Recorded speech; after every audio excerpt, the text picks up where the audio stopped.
So I've just bought this bad boy down in southern Italy in Puglia. So if you're wondering how to buy a property in Italy and what all of the costs associated are, then give this a listen. So once you find a property that you like, you need to check all of the legal documents to make sure that they all line up. The agent should be able to help you with that. And then once you're satisfied with the legal documents, you need to submit an offer. Once the offer is accepted, the agent will draw up the preliminary contract, which will state the completion date and the deposit amount. The deposit is typically 10 to 15% of the purchase price. Now, if the buyer pulls out after signing the preliminary contract, they lose their deposit. And if the seller pulls out after that point, then they have to return the deposit times two. So if the buyer has paid a €10,000 deposit and the seller then pulls out, they have to give €20,000 back to the buyer. Once those preliminary contracts are signed, you need to pay the agent's fee, which on the buyer's side is typically 3% plus VAT. So that's 3% of the purchase price plus VAT. And you also then need to get your codice fiscale, which is effectively your Italian tax code, which again, the agent should be able to help you with, or an associated party. Then as you're coming around to completion day, you need to line up a few things. You need to line up payment of the balance of the property, so the remaining 85 or 90%.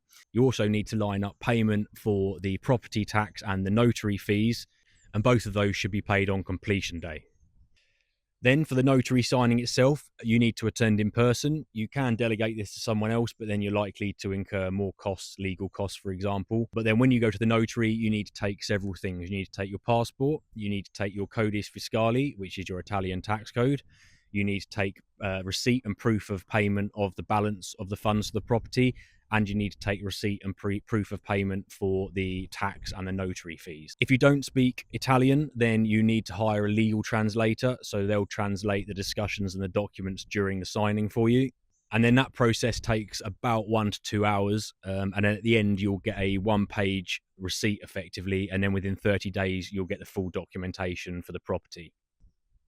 And then that's it. So I bought properties in the UK, for example, a frigging nightmare. You would never think that buying a property in Italy would be 10 times easier than buying in the UK, but there you go. Okay, so I've mentioned some of the costs, but let's just run through all of the costs associated. Your codice fiscale, your Italian tax code, which is around €50 to get that done for you. You've got the agent fees, which, as I said, on the buyer's side is typically 3% of the purchase price plus VAT. You've got the tax and notary fees, which as an international buyer is 9%. And then the legal translator is typically around €250 to €300. So all relatively straightforward. I think the best thing about it is the fact that once you're locked in and you've signed the preliminary contract, which is usually about a week or so, 2 weeks maximum after you've had your offer accepted, then you know that everyone's locked in and you're not going to lose the property if someone else comes in, for example, with a higher offer, because you know that the seller is going to then have to pay you twice what you've put down as a deposit.